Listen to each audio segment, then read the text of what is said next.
What's up, my people? Welcome back to episode 3 of Headaches and Heartbreaks. I'm your host, Devon Smith. Alongside me, we have a strong, courageous young woman. The true definition of light at the end of the tunnel, Cinthia Astacio. Welcome to the show. Hey, Dev. How you doing? I'm doing all right. How are you? Doing pretty good. Can't complain. That's what's up. Well, I appreciate you for being on the show. Thank you for the invite. No problem. So today I wanted to get into a couple of things. Your brother's a good friend of mine, and I feel like you have an interesting story that I wanted to get into. Sure. I understand that you've had like a lot of controversial things happen in your life with being a lesbian, and also Wait, some traumatic. I'm a lesbian? Yeah. I they don't know that, but I do. Also some traumatic things that might have happened in your past. So I wanted to kind of just, get into a couple things about that, Sounds good. Yeah. So let's just start off with like family and everything like that. So like, how's your family relationships and like? I mean, I have my own family now. I'm married. I got 2 kids. So that family life is, as good as it can be. Okay. The family I grew up with, not so much. I'm not very close to any of them, unfortunately. Primarily because, I am a homosexual. Okay. And whatnot. So they didn't agree with that too well. Do you think that now that you're older, like maybe you can change that or come together? Not necessarily you change it, but you guys can all come together and try to figure something out for like the best of your family. Honestly, at this point, no. Primarily just I've definitely tried. It's never been an issue of not trying. Okay. But there's a certain point when you're putting too much effort in, and it's pointless to try and wait and hope that they're gonna turn a new leaf, basically. So okay. For me, it's just kind of pointless. So you try. So if they come to you and they say, "Hey, let's work this thing out," you're willing to sit down and talk about things? Absolutely. That's but awesome. I'm not going to be the one chasing anymore. Okay. So you said you had your own family, huh? Mm-hmm. So I do. You married, have a girlfriend? I am married. Okay. Beautiful wife, Nicole. And we Okay. got 2 kids together, Cheyenne and Callie, 11 and 9. Okay. That's what's up. So how is that going? It goes really well. I can't complain. We actually just work really well. Like, a lot of couples, whether they're dating or married, they tend to argue about money. Okay. And that tends to be the number one reason that people get divorced and things of that nature. Right. It's never been our issue. If anything, we argue about who's gonna fill the gas tank up next. Okay. Because neither of us like to do that. So we work really well together. I think the more masculine one should probably do the gas tank filling up. So which one is that? Yeah, she says the same thing, and that would be me. Okay. So are you in control of fixing the car and shit, going to clean it out? Does she wash dishes and? Oh, we both do. Typical? We have a dishwasher, but we also the dishwasher is actually our children. Okay. They, for the most part, they clean up the house. They do the dishes, all of that stuff. I do all of the car repairs. I build our own furniture and stuff like that. That's kind of my job. She takes out the trash, though. Damn. Okay. You got it down. I like that. Cool. So how does the children take on having 2 moms in the house? They both like it, actually. They know their father, but their father is not in the picture much. Okay. So, and they're not a big fan of him anyways, because he's a big drug user. This is kind of their take on things. But they've never had a problem with having 2 moms or anything like that, especially here in Illinois. It's just kind of like a norm to them. Okay. Plus, I've been in their lives since Cheyenne was, I want to say 4, maybe 5. Callie was, actually no, Cheyenne was about 6. So that would make Callie about 4. Okay. So I've been around for a long time. So I wanted to know, so when did you know that you were gay? I was extremely young, actually. I'm so bad with age. I was it was definitely about 5th grade, I want to say. I've never, my family is very Christian Catholic, so I wasn't 100% sure on how that actually worked. But I met a girl, and I thought she was just the finest thing that ever walked Earth, which I feel like is how most men feel. So kudos to you guys. But yeah, no, I was extremely young. I came out first to my stepfather. around the same time. And then I was forced out of the closet by my principal in 7th grade. So I was pretty young. The principal forced you out? Yeah. How did the principal do that? So I used to play basketball, and one of my friends found out that I was interested in girls, and so it became an issue, I guess you can say. It wasn't really an issue. It was just more so like people were talking about it. Like it was new to them, and we were all really young, so they were all kind of confused. So it was a conversation more so. Right. But my coach, who was just the most manly of men, freaked out. He was like, I don't know how to deal with this kind of thing. Not bad. So he got the principal involved, and the principal was like, oh, this is also not a situation that even she could deal with. So she was like, well, we're gonna talk to your mom and see how she wants to deal with it. And I even told him, I was like, dude, my mom doesn't know. You can't do that. That's bogus. She's like, no, we're gonna let your mom know. That's crazy though. Like, what's the big deal? So do you ever find men attractive? I mean, yeah, I think men can definitely be attractive. Dev, I think you're attractive. You have an attractive personality for Thanks. sure. Wait, I have an attractive face too. No, but I mean, like, yeah, like men can be attractive. Having a nice body in general is attractive. Okay. I would never want to be in a relationship with a man. That would suck. Okay, so if you were to pick one man to be in a relationship, if you're just saying like just one man, like your dream man, who would it be? Channing Tatum. Mr. Magic Mike himself. Absolutely. I mean, absolutely. He's he's the finest of men. I know that obviously there's other people, like people really like Thor and stuff, and even like Loki, but Channing Tatum's he's my kryptonite. He would probably be the person, if anything, that got me straight, because on top of everything else, he's rich. Like, fuck it, whatever. Okay. I would say my celebrity crush would be let me think. Somebody super fine. Let me Beyonce. think. No, I don't like Beyonce that much. I'd rather take Kelly over Beyonce, but I would say maybe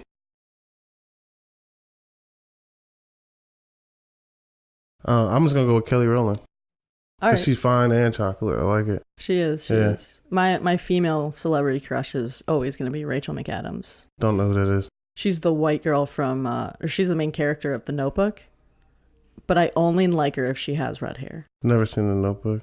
Bullshit, you've never seen The Notebook. Everybody's seen The Notebook. No, I have. What is it about? Just some lovey-dovey shit? Yeah, it's a romantic comedy where like they meet in like the 40s or some shit. And it's just like their love story, but then she gets old timers, and yes, I call it old timers. So she forgets like her whole entire life, and he has to go through and like remind her, which is where that story takes place. So he has to make her happy again, basically. Yeah. Cool. So tell me about the happiest times in your life. Give me a happy time in your life.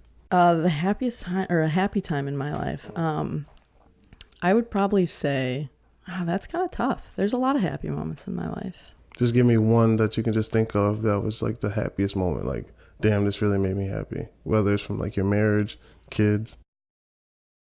No, I'm just kidding. Honestly, I'd probably say when my son was born. He's 6 now. Okay. He was a complete and utter accident. Like and I don't mean like we didn't want him in any way, shape, or form. Like we didn't know he existed until my ex was 7 months into the pregnancy. Like he was like totally unexpected. She didn't like show it all? She didn't show her everything else that could possibly like go wrong. Just was like there was no indication whatsoever. So like she still got her period and everything? Yep.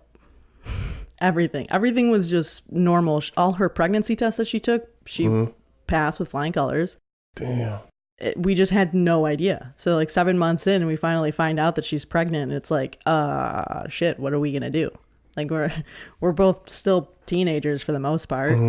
How do we even support a child? How do we, get all the things that we need for this child? Like what in all hella are we gonna do with so little time? And he was a little early, not too early, but a little early for sure. So like a little premature. No, he wasn't premature. He was just like his due date was not, he was born in August, but he was, what's the month after August? September? Yeah, he was supposed to be due in September, but he was born in August. Okay, my son was born in August too. Oh, that's Leo party. Oh yeah. So take me to one of your proudest moments and a proud time in your life. My proudest moment is probably with my oldest daughter, Cheyenne. This kid cracks me up. Honestly, she's really cool. But she, when we were living in Florida, she had this bully, and the bully was the principal's daughter of all freaking people. And this kid would just give her shit all the time. She would get physical even. And every day she would come home and she'd be like, that bully was being a dick again. And I'd be like, well, you got to stick up for yourself. There's a certain point where you just have to stick up for yourself. There's nobody, like, your parents can't go to school with you. You know, we can't be like, okay, guys, enough is enough. That's just not how life works. Before you go on, do you think that bullying, do you think these kids learn it from home, or is it that it's something like circumstantial happen at home, or they're just assholes in general? Like this kid, he's just an asshole. I feel like it's a little bit of both. I feel like kids in general tend to be assholes, especially in that age group. But I also do think that it does have something to do with at home, where most of the time it's just that they're not getting enough attention at home, which is not the rarest thing in the world, but some kids just don't handle it, you know, as well as others. So what's the best way to get that attention? Well, if they act out in school, their parents are forced into that communication by another adult, right? So they look at it as, I'd rather get in trouble than be ignored. And that makes sense to me. But at the same time, yeah, I think some kids are just assholes. Like, there's no reason behind it. You're just a dick. So now what happened to your daughter? Oh, yeah. So she just finally stuck up, or she finally defended herself against this bully, and it was actually awesome. So this bully was giving her shit, and she got a little physical with her. And so my oldest daughter pushed her into a corner and just went ham on this girl. She beat her ass? She beat her ass. Okay. And the principal called myself and my wife in, and at first we were worried because we weren't 100% sure what happened. Right. And so we came in, and the principal's furious. And she's like, your daughter did this, that, and the other thing. And I go, wait, hold on. So you're telling me that my daughter's in trouble with you because she defended herself? And the principal's like, well, you know, we don't tolerate violence here. Mm-hmm. And I'm like, clearly you do, because your daughter started this, right. A. B, Cheyenne, gave her a high five right in front of the principal. And I was like, if we're done here, I'm going to take my daughter for some ice cream. Okay. Like, that's dope. That was it. Because it's like she finally because so many kids, like, they grow up getting bullied and they're just like, this is it. This is just life. This is how it's going to be. And they don't do anything about it. And for her, she was like, you know what? No, enough is enough. I'm not going to be the bullied. And hell yeah, I was proud of her. She did. She whooped some ass. Shout out to you. That's dope. Do you think having two female parents, like, contributed to the bullying, or people at school don't know about it? Like, no, they do know about it. But she was being bullied because of I think it was like her shoes or something, or like because she's really into like anime and stuff. So okay. she's out there, I guess you can say. Is it like Hot Topic wear almost? Almost, yeah. Okay. So it was more so about that. And then also, like, she was getting bullied which I think is actually really funny, but she was also being bullied because she was top of her class. Mm-hmm. So they're basically like, oh, you're a nerd kind of thing. And it's like, you're just upset that she actually reads at a high school level and you're a dumbass. Right. But, stupid ass kid. Yeah. But no, she's never been bullied because, you know, her parents are gay or anything like that. Okay, cool. That's what's up. I feel like there was a time where my son was feeling like he was being bullied, but I feel like it stopped really quick because his mom will fight kids and shit, and then she will also fight the teachers, you know, like go up there and snap off, you know what I'm saying? So that shit kind of cut off pretty quick. So, I mean, I would fight a teacher, hands down. Yeah, for your kid, I would do anything for my kid. Yeah, hell yeah, dude. I mean, like, how are you going to take advantage of a kid in general? Like, it's just, you must be a very small person to feel like it's okay to do that. So, yeah, I'll fight you. That's okay. I'll win, too. So can you take me to a traumatic time, and traumatic as in, I know you just said take advantage of a kid, so let's like hear a little bit about that. Well, yeah, I have my own traumatic experience when I was a kid. My stepfather took advantage of me as well. He raped me when I was really young. That's actually where, like, my family situation and how it kind of started to crumble. That's where it really started. And then adding on like, hey, I'm also gay, guys, and it actually has nothing to do with this experience, I think really kind of put my family on like a completely different plane than me. Okay. So I was about 11 when it happened. And like I said, it was my stepfather. I remember it being during a Bears game at night. And for me, because I primarily had to go through that entire experience afterwards, like the dealing with the police, going to the hospital. I really had to deal with that all on my own. And I think that was also one of the reasons that I have a pretty crappy relationship with my family, as a whole. Okay. There's really only like 2 people in my family who took my accusation at face value, whereas everybody else was not, which was weird to me because nobody actually liked the guy. Right. But they, for some reason, felt the need to defend him. Like it was almost hard to believe that he would do something like that, you think? Yeah. And I mean, like, as a parent now, like, I completely understand you not wanting to believe it because you never want something bad to happen to your kids. You know, that's just how it works. But to push that agenda to a situation of, I'm just going to outright call you a liar because I don't want to believe it, that's just selfish. That's you trying to take care of you. And you know what? That's fair. But as a parent, your kids are supposed to come first. It's like you don't want to believe somebody that you have love for would actually do something like that to your kid. So you're denying, and just like believing in your own mind like that shit could never happen, Yeah. And you want to believe it, but then in the back of your mind, your kid comes to you and tells you that. It's you believe something's going on. Yeah. Like 100% I believe that. Because I couldn't even imagine my son coming up to me telling me something like that. I feel like I'm just gonna go to jail. Yeah. Regardless, like I already know what's gonna happen, Yeah. And I wouldn't even I would take it for what it is. Like if he told me that, because he talks a lot, so I would definitely be locked up somewhere. Yeah, I mean, I think I would have the same experience there as well. If my daughters came home and said that, even if it wasn't to the extent of my particular situation, there's just a line. Like growing up, my grandmother, she's very, very old school, but growing up as, one of the girls in the family, she would never allow us to sit on like our grandfather's lap or like an uncle's lap or any male family member. And her reasoning behind it was always like, I mean, it's a really shitty reasoning behind it, but her idea on it was that men are, in a sense, incapable of handling their body, right? So she didn't want to take the chance, in a sense. She was actually one of the 2 people who believed me firsthand. Now, don't get me wrong. I'm not saying that men can't handle themselves, because they can. We get NRBs, though. NRBs? Yeah, we definitely get NRBs. Something boner. What? No reason boners. No reason boners. Yeah, that happens. I mean, I guess it wouldn't. I don't know how it could happen with a kid on your lap. That's kind of fucked up. But I mean, like just everyday life.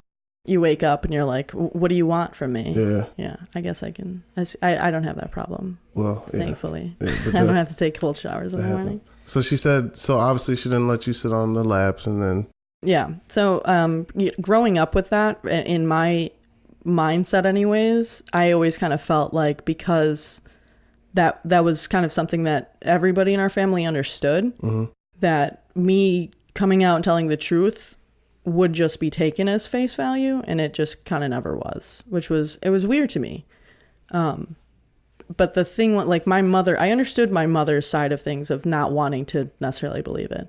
It was everybody else, it was my aunt, my brothers, or they were just like, nah, like it's just bullshit. Like it just didn't happen.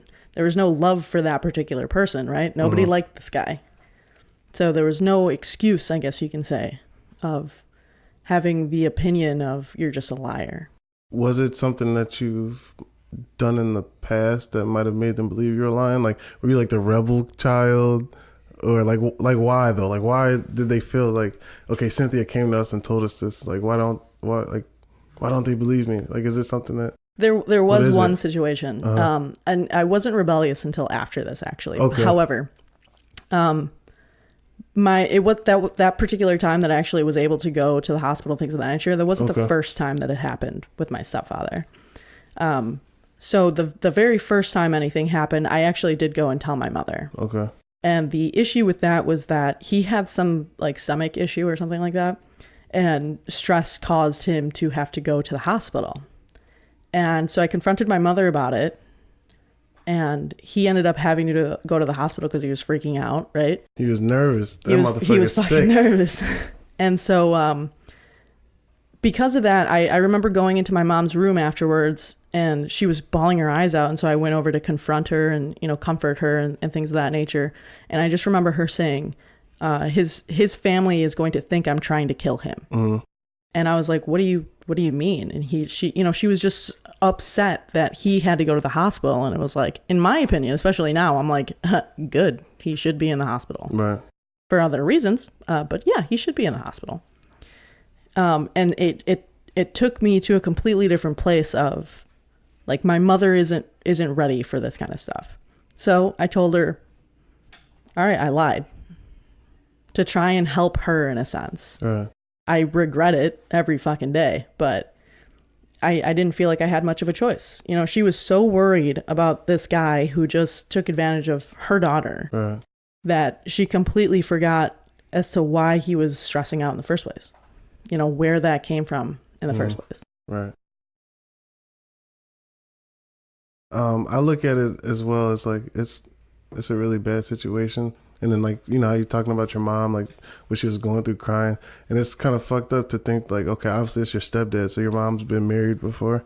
Yes. So it's like a chain of events that just keeps fucking happening. So like, damn, I can't get a break. Like, okay, I had a husband here. These fucking things happen.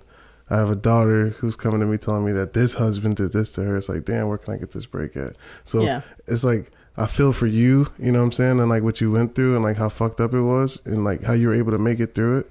And then I also kind of feel for your mom in a kind of way. Like, yeah, it's kind of fucked up that like, it's like at the first time something wasn't done, but then like, it's like she's been through so much as well. It's like kind of like her brain is kind of trying to shut it off, Yeah, no, absolutely. I mean, I say this all the time, and I've said this to my mother as well.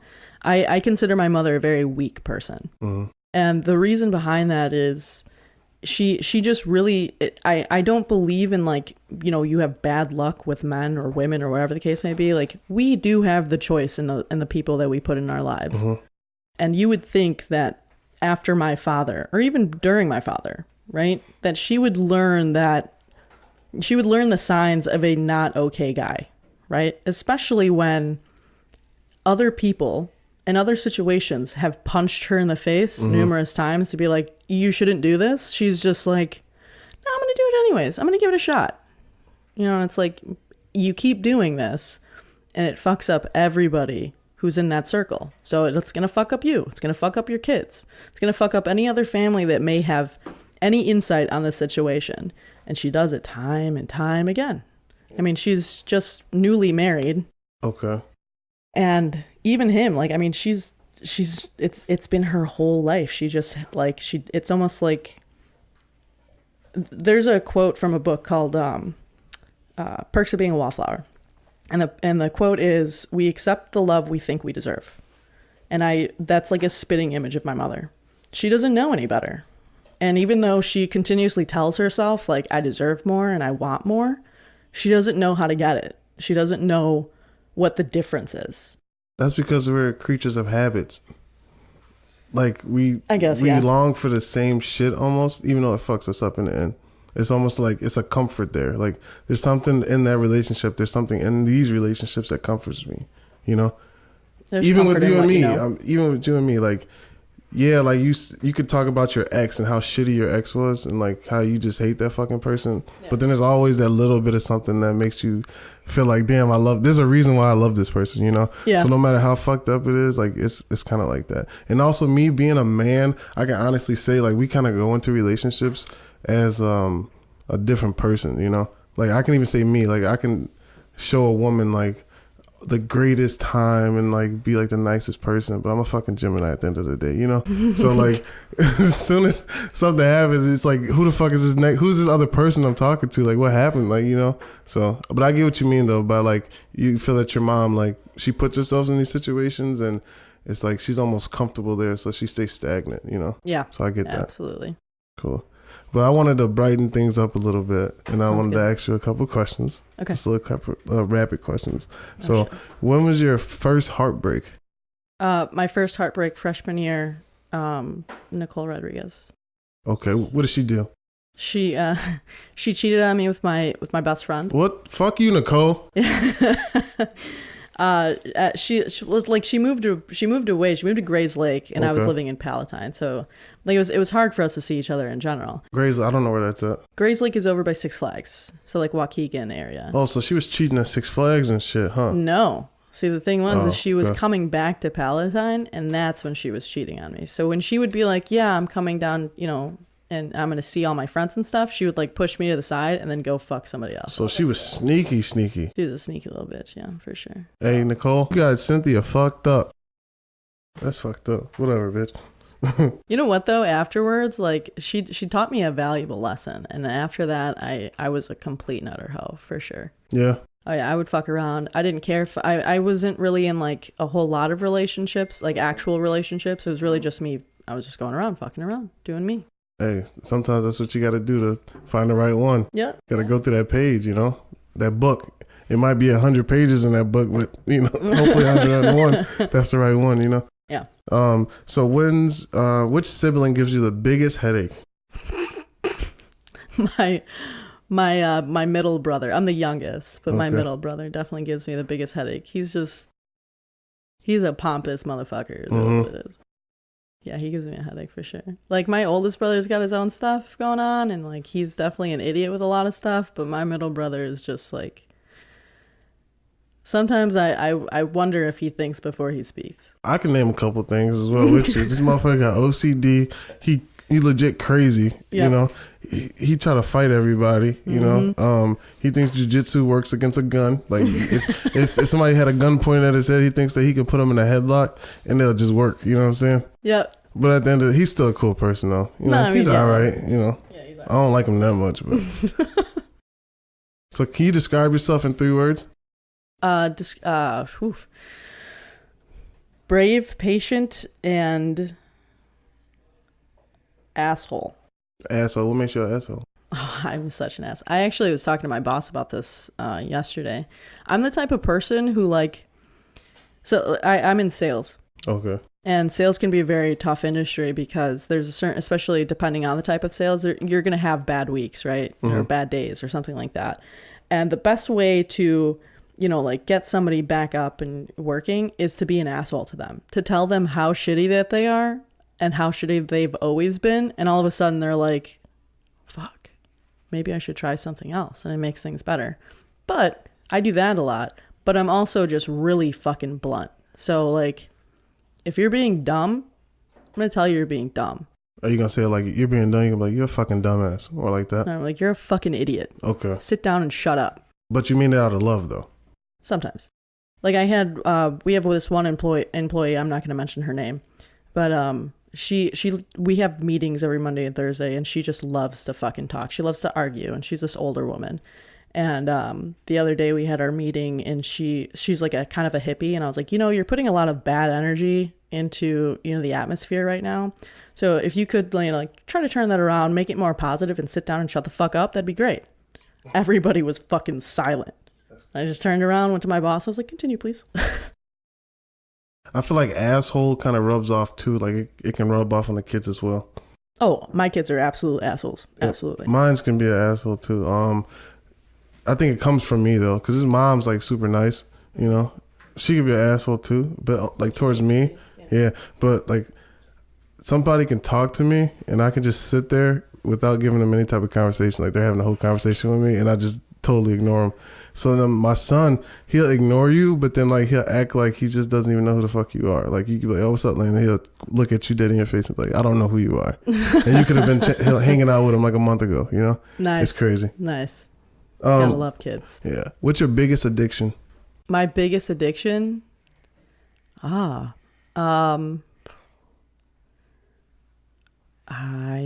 mean, I smoke. I'm a smoker, but I don't know. I don't have. I guess if anything, I would probably say I'm addicted to work.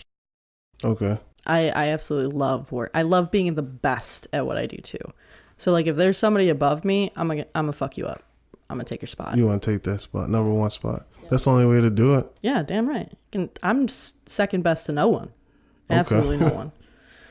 So, yeah, no, I'd probably say I'm definitely like addicted to work. I'm a workaholic for sure. I don't care what it takes. I'm going to get there. Good, get that money. Yeah, hell yeah. Who's one person you wish you hadn't met? One person I wish I hadn't met?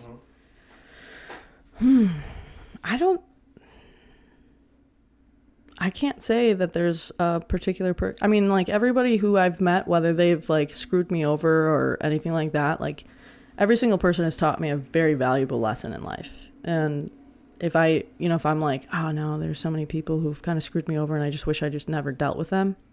If I didn't deal with them, I wouldn't be prepared for the next person who did it. You know what I mean? So I can't really say that I regret meeting anybody. Okay. What's one thing that you're most afraid of? Florida spiders. Florida spiders?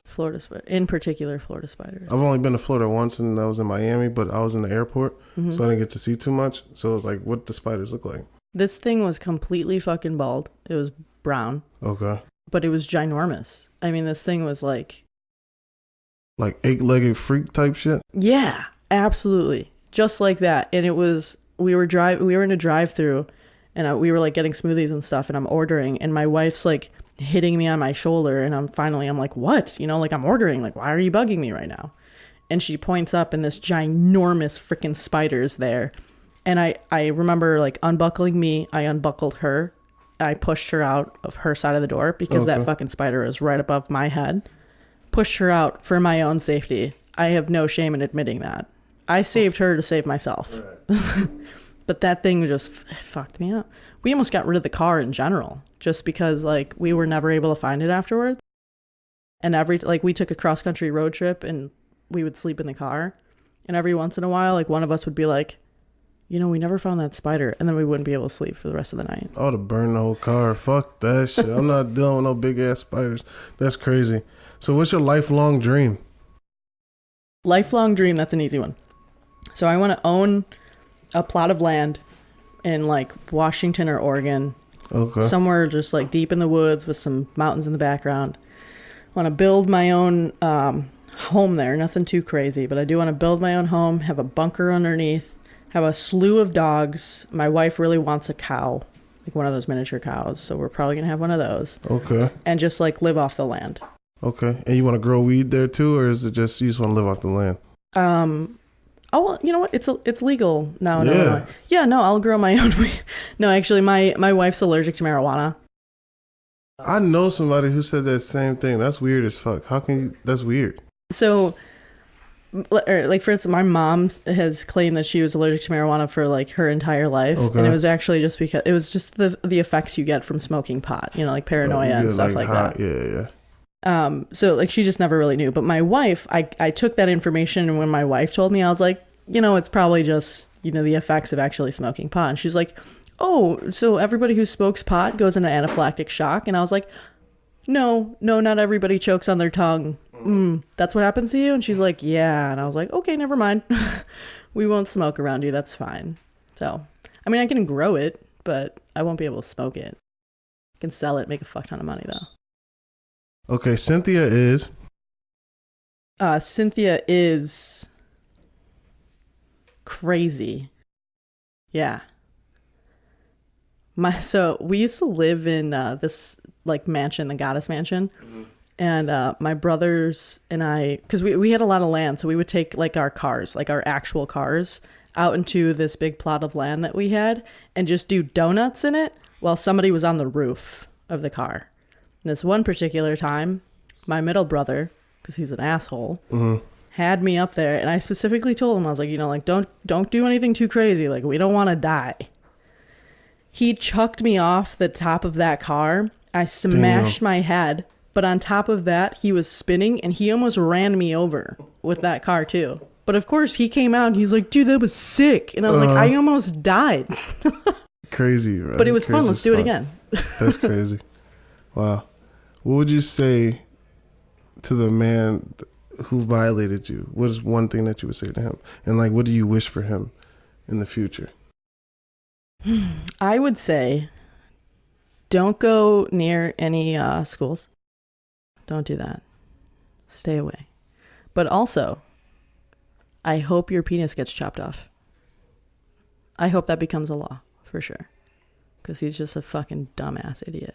Or maybe they can inject them with something so then like it can't They're even constantly flaccid. Yeah, like just can't even get hard anymore. Well, but that's what creates murderers. Like serial killers. But you don't think chopping it off would... I mean, it would probably fuck them up too. But like the reason that a lot of people become like serial killers is because they're flaccid and it just won't work. And so the only way that it manages to work is by like torturing and killing somebody. Okay. That's a little which creepy. is fucked up. Yeah, that's fucked up. So you being as brave as you were, what would you tell the next young lady who's going through the same things as you're going through right now? So who's been raped and who's actually transitioning or who may be lesbian? Like, what would you tell them? Two different things. So for starters, any young woman or woman in general, any girl who has had a situation where they have been taken advantage of sexually or physically, like it's almost the same situation of you just being abused, right? So what I would say to them for starters is obviously you're not alone. There are so many women out there who have gone through the same thing or are currently going through the same thing. You are not alone. You are not stupid. You're not, weak in any way, shape, or form. But the way that you can gain that power back, that control over your own life, is by speaking up. And the hardest part is the moment that you do it. Because you don't know how people are going to react. If you have to go to court, you don't know if you're going to win or lose. There's 1,000,001 different things that can happen. However, because of that, because you were able to get that off your chest, because it'll be easier to live with later on. And obviously it's going to be hard for everybody. I'm never going to push somebody to do something they don't want to do. But I promise you, it becomes 1,000 times easier. It's easier to breathe, right? And for those girls out there who are thinking they're gay or don't want to, talk to their family quite yet, that one's on you. There's no good time to come out of the closet, literally ever. Mm-hmm. And you could very well have awesome parents. You could have the parents who already know, but they're respecting you and wanting, you to come out to them, right? Right. There's never going to be a good reason for that. And frankly, if you're gay, be fucking gay. There should never, ever be a situation or a person, anything like that should ever stop you from being you. We don't go around telling straight people that they shouldn't be straight, that they're less than for that. And they're not actually any different than us. They just like opposite sex, whereas we like the same sex. You be you. We got Pride coming up in this month. Fucking go to Pride. Let all your gayness out there if you need to. Whatever the case may be, you'll find people at Pride who will take you in as their own. Mothers who will be on the side hugging children, or adults even, who were mistreated by their parents before. Just be you, dude. No one, especially in today's world, no one's going to judge you for that. Just be you. Dope. Well, I appreciate you coming on this podcast and talking to me. Talking about your brave story and just telling us what you've been through in life, and I really appreciate that, and I'm pretty sure the people who are going to be watching this are going to appreciate it as well. So thank you. This is Devon Smith with Headaches and Heartbreaks, episode 3 with special guest Cinthia Astacio. See you next time.